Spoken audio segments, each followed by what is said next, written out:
Assalamualaikum warahmatullahi wabarakatuh. Halo semuanya, aku Sherly Septiani dan selamat datang di video aku. Bonus, come now give it to us all that money. Super bonuses, we work so hard, it's not funny. It's time to celebrate, let's have a ball. Pada video kali ini, aku mau membahas atau mereview sebuah buku yang dimana buku ini relevan banget buat kita anak muda. Terutama kita yang hidup di era digital dan sering berhubungan dengan transaksi online. Nah, jadi buku yang mau aku review itu buku ini. Nah, jadi judul bukunya yaitu Muamalah Milenial yang ditulis oleh dua orang, yaitu oleh Ibu Nur Izati SME dan Bapak Naurid Muhammad Rifai Ilyasa SO. Nah, buku ini diterbitkan oleh Guepedia pada tahun 2024 dengan ISBN 978-623-421-4826. Yuk langsung kita review. Nah, teman-teman, penulis menjelaskan bahwa beberapa tahun belakangan ini istilah syariah itu kian meledak penggunaannya di berbagai media. Nah, istilah ini menjadi hal biasa karena seiring meningkatnya tren gaya hidup halal di Indonesia. Nah, secara etimologis, kata syariah itu berasal dari kata syara'ah yang berarti jalan menuju mata air. Nah, dalam istilah Islam, syariah itu berarti jalan besar untuk kehidupan yang baik, penuh dengan nilai-nilai agama yang memberi petunjuk bagi manusia. Nah, pengertian syariah secara sederhana yaitu jalan dari Allah untuk umat muslim berupa hukum dan ketentuan dalam agama Islam yang bersumber dari Al-Quran, hadis, ijtihad, ijma, dan qiyas. Nah, tujuan syariah yaitu agar manusia tidak tersesat dalam hidup baik di dunia maupun di akhirat. Karena syariah bersifat universal, maka perlu dikaji agar dapat diaplikasikan dalam kehidupan sehari-hari. Oleh karena itu, dibentuklah ilmu fikih, yaitu ilmu praktis untuk mengatur cara melaksanakan syariah Islam. Dalam syariah Islam, hubungan sosial antara manusia disebut muamalah, yaitu berarti saling berbuat.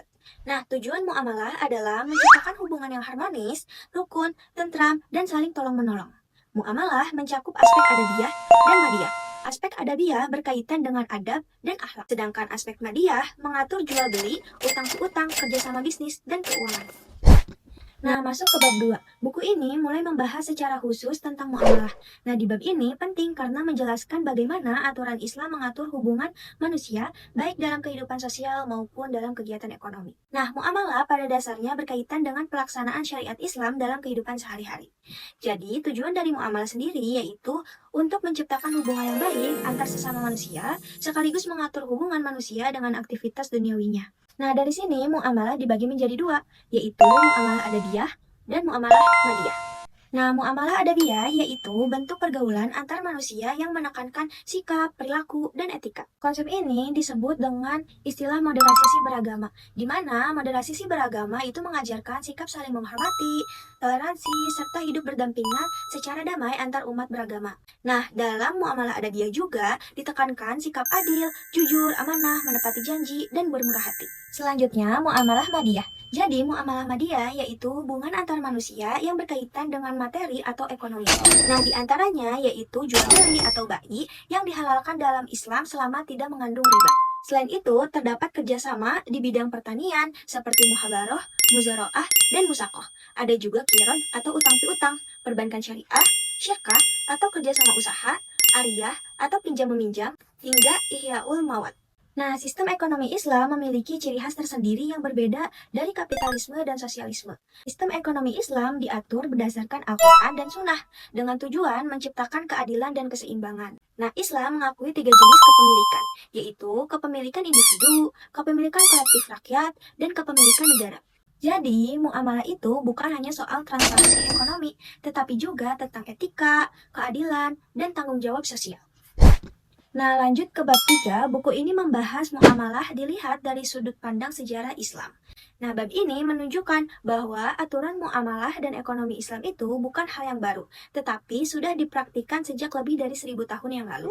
Nah, Islam tidak hanya mengatur ibadah, tetapi juga memiliki sistem ekonomi yang lengkap. Nah, sistem ekonomi Islam mulai diterapkan sejak masa Nabi Muhammad SAW. Dan terus berkembang melalui peran para ulama dan cendekiawan muslim dari masa ke masa. Dari sinilah dasar ekonomi Islam itu mulai dipraktikkan secara nyata. Nah, ekonomi Islam mulai berkembang pesat setelah Rasulullah SAW hijrah ke Madinah.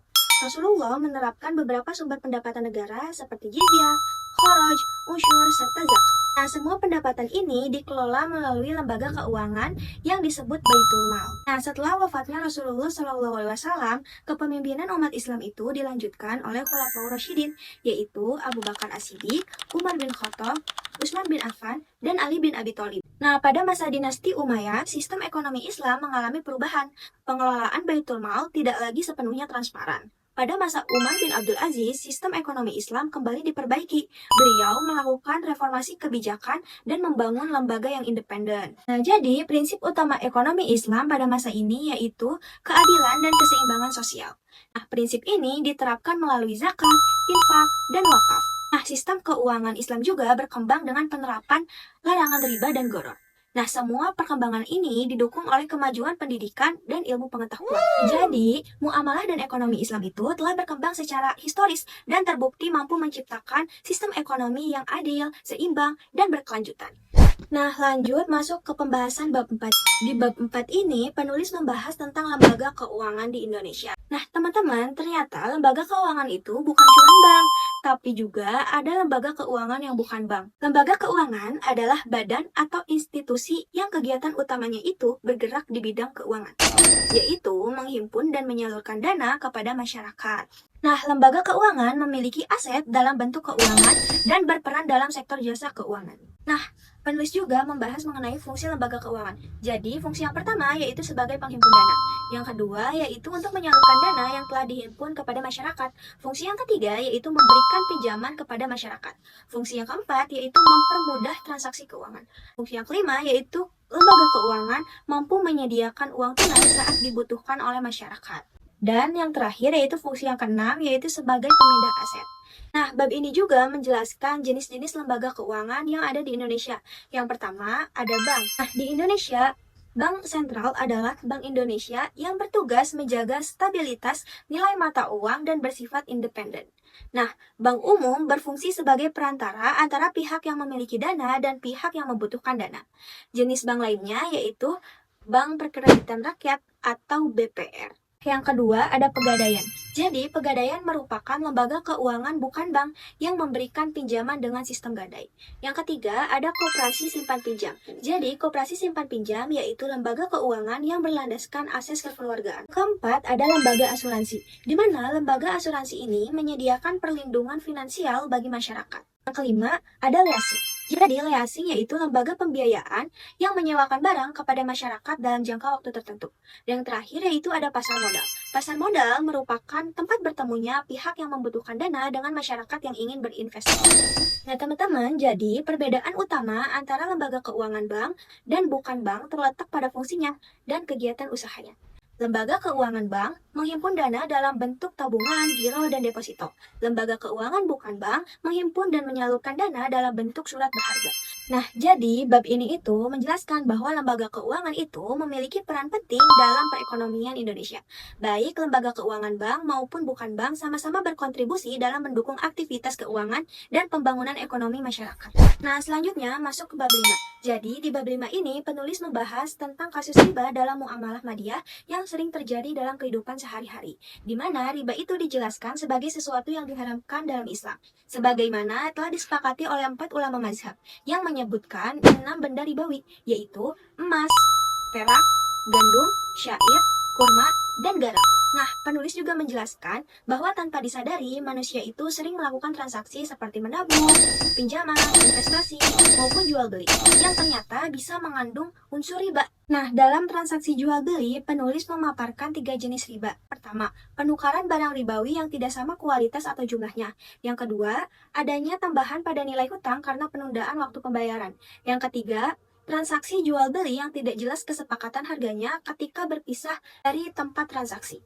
Nah, selanjutnya penulis juga memberikan contoh riba dalam berbagai sektor, seperti perbankan konvensional, pegadaian, kredit jual beli atau KPR, leasing kendaraan, jual beli online, dan kartu kredit. Nah, selanjutnya kita masuk ke bab 6. Di bab 6 ini penulis membahas tentang fatwa MUI. Nah, di bagian awal penulis menjelaskan pengertian fatwa.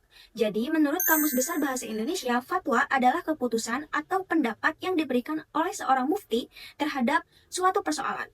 atau bisa juga dipahami sebagai nasihat dari orang alim. Nah, bagi umat Islam, selain wajib menaati peraturan negara, kita juga diwajibkan untuk menaati ajaran agama.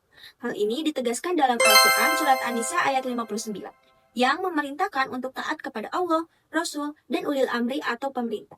Meskipun fatwa MUI tidak termasuk dalam hierarki peraturan perundang-undangan dan tidak memiliki hukum mengikat secara negara, fatwa MUI tetap mengikat secara moral dan keagamaan bagi umat Islam yang merasa memiliki keterikatan dengannya.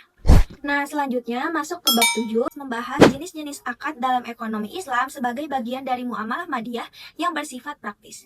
Nah, bab ini menegaskan bahwa akad merupakan unsur yang sangat penting dalam setiap transaksi, karena akad menentukan sah atau batalnya suatu muamalah menurut syariat Islam. Penulis menjelaskan bahwa akad adalah pertemuan antara ijab dan kabul yang menimbulkan akibat hukum terhadap objek akad. Oleh karena itu, akad harus memenuhi rukun dan syariat tertentu. Dalam bab ini dijelaskan beberapa jenis akad yang sering digunakan dalam praktik ekonomi syariah. Di antaranya akad wadiyah, mudharabah, musyarakah, salam, istisna, ijarah, ijarah muntahiyah, bitamlik, dan qard. Secara keseluruhan, bab 7 ini memberikan pemahaman yang sistematis dan aplikatif mengenai akad-akad dalam ekonomi Islam, serta menjadi dasar penting untuk memahami praktik transaksi syariah dalam kehidupan sehari-hari. Selanjutnya masuk bab terakhir, yaitu bab 8, di mana penulis membahas mengenai muamalah madiyah menurut ulama mazhab Sunni. Nah, diawali dengan penjelasan mengenai 4 ulama mazhab yang berpangkat mujtahid, yaitu Imam Hanafi, Imam Maliki, Imam Syafi'i, dan Imam Hambali. Selanjutnya, penulis menjelaskan hukum jual beli, di mana para ulama mujtahid sepakat bahwa jual beli dihalalkan dan riba diharamkan. Nah, jual beli dianggap apabila dilakukan oleh orang yang balik, berakal atas kemauan sendiri, serta berhak membelanjakan hartanya. Dalam bab ini juga dijelaskan adanya perbedaan pendapat para imam mazhab, misalnya terkait jual beli yang dilakukan oleh anak yang belum balik, jual beli yang dipaksa. Nah, serta jual beli mu'atah, yaitu transaksi tanpa ijab kabul secara lisan, seperti yang sering terjadi di swalayan atau jual beli online. Nah, penulis kemudian membahas barang-barang yang boleh dan tidak boleh diperjualbelikan, seperti benda najis, wakaf, budak, serta barang yang belum jelas kepemilikannya atau tidak dapat diserahkan. Di perbedaan pendapat antar mazhab dalam masalah ini menunjukkan keluasan kajian fikih muamalah. Nah, selain itu, bab 8 juga menguraikan tentang ijab dan kabul, hak hiyar, hal-hal yang membatalkan jual beli, serta praktik jual beli yang dilarang, seperti penipuan, penimbunan barang, dan transaksi yang merugikan salah satu pihak. Jadi, secara keseluruhan, bab 8 ini memberikan pemahaman yang jelas bahwa muamalah dalam Islam tidak hanya mengatur transaksi, tetapi juga menjaga keadilan, kejujuran, dan kemaslahatan sesuai dengan pendapat para ulama mazhab. Menurut aku, kelebihan dari buku ini itu pembahasannya cukup enak diikutin, bahasanya juga nggak ribet dan mudah banget dipahami.